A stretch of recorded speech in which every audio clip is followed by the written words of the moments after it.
je me suis intéressé à la recherche en sciences cognitives qui se pratiquait dans les instituts de santé mentale. Et en regardant de plus près ce qui se faisait, je me suis aperçu que ces modèles-là étaient ce qu'on appelle maintenant étroitement biomédical, qui s'était centré sur l'individu, sur les façons dont on pouvait guérir ces individus-là des dysfonctions qui les affectaient. En regardant donc comment les priorités étaient élaborées, je me suis aperçu qu'on ne tenait pas compte des souhaits que pouvaient avoir les patients survivants ou les proches de gens qui étaient affectés par des troubles psychiatriques. Et j'ai essayé de penser ou de trouver d'autres façons dont pourraient être inclus ces patients survivants ou proches dans le processus d'élaboration des priorités de recherche. Et quand on tient compte de ce qu'ils nous disent au sujet de ce qu'ils aimeraient être l'objet de recherche, on s'aperçoit que les priorités sont un petit peu différentes. Ce n'est pas tant les médicaments, mais comment bien vivre avec un trouble, par exemple, comment comprendre ou éviter certaines morbidités physiques qui accompagnent parfois les troubles psychiatriques, etc., etc. Bref, un paquet d'enjeux qui ne sont généralement pas les sujets de la recherche actuelle, de la recherche biomédicale. Donc ça, c'est un pan de ma recherche. L'autre pan, c'est un pan qui traite du handicap, mais également du racisme. Et dans les deux cas, j'utilise un modèle qui est importé de la psychologie écologique, un modèle qui conçoit l'esprit comme non pas quelque chose qui traite l'information qui serait passive dans l'environnement, mais l'environnement conçu comme un ensemble d'affordances, un ensemble de choses qui nous permettent certaines activités cognitives. Par exemple, il y a du langage autour de nous, il y a des gens qui parlent, ça nous permet de communiquer avec d'autres personnes, ou il y a des téléphones cellulaires dans lesquels on peut prendre des notes, ça nous permet donc de suppléer à notre mémoire habituelle. Donc il y a des choses dans l'environnement qui nous permettent de faire des choses, qui étendent les pouvoirs de l'esprit, on pourrait dire, mais aussi des choses qui, de l'autre côté, on appelle ça des environnements hostiles, qui nous empêchent de réaliser certaines choses. Et donc, dans le cas des handicaps, mais tout comme dans le cas du racisme, je me suis intéressé à ces environnements hostiles.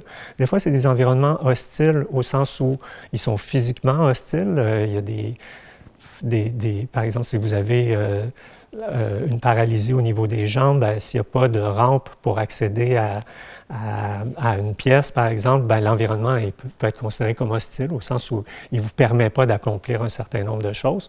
Mais donc, ça peut être un environnement physique hostile, mais ça peut être aussi un environnement cognitif hostile.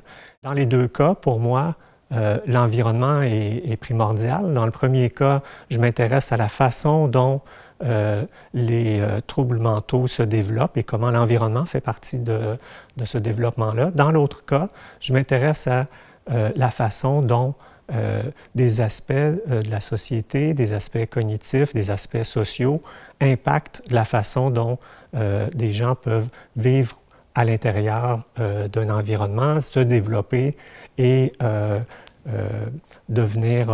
pouvoir remplir certaines fonctions qui sont importantes pour elles.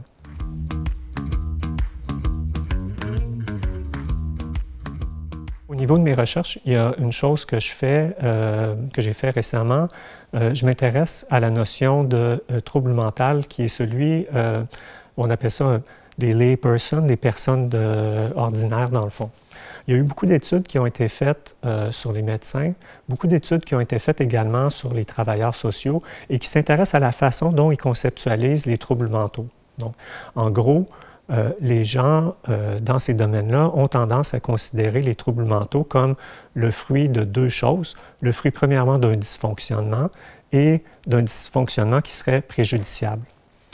Et parmi les personnes qui ont travaillé sur ce sujet, il y a quelqu'un qui s'appelle Jerome Wakefield qui prétend que non seulement les médecins et les travailleurs sociaux ont ce concept-là, mais que les gens dans la vie ordinaire, donc des gens qui ne sont pas reliés au niveau à l'exercice d'une profession dans le domaine médical, partagent aussi cette conception-là. Donc, ce que j'ai voulu faire, c'est vérifier si effectivement les gens donc qui ne travaillait pas dans le secteur médical, avait également ou partageait cette conception des troubles mentaux.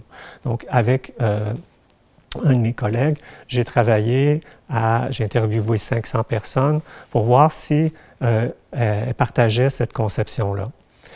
Ce qu'il faut voir, c'est qu'une conception du trouble mental, ça a l'air de quelque chose d'un peu abstrait comme ça, mais la conception du trouble a un impact sur la façon dont les gens vont se concevoir eux-mêmes, donc la façon dont ils vont penser leurs propres conditions.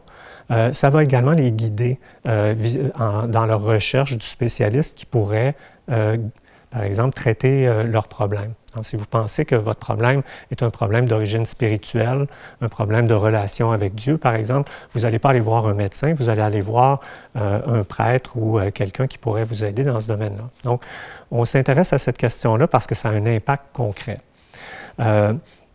Donc, ce qu'on a montré, c'est que, et ce n'est pas étonnant, on l'a vu ailleurs également, là, dans d'autres domaines, c'est que les gens, concernant les troubles mentaux, la définition qu'ont les gens des troubles mentaux, ce qu'ils considèrent comme étant un trouble mental, change dépendant du trouble mental. Dans certains cas, un simple trouble comportemental, un simple trouble à interagir avec l'environnement est considéré comme un trouble mental. Dans l'autre cas, il faut absolument la présence d'une dysfonction.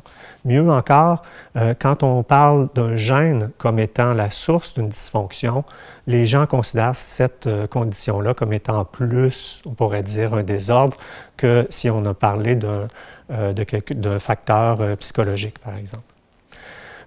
Ce genre de découverte-là connecte bien avec ce que d'autres psychologues ont identifié comme étant l'essentialisme biomédical, c'est-à-dire l'idée selon laquelle les gens ont tendance à considérer, quand on leur dit que la maladie est génétique, à considérer que tous les gens qui souffrent de la même condition ont la même constitution ou la même structure génétique qui serait responsable et partagent les mêmes traits essentiellement. Donc, on appelle ça l'essentialisme, une forme d'essentialisme au niveau des troubles mentaux. On a montré également que ce genre d'essentialisme-là était affecté par la formulation qu'on utilise pour décrire la condition en question.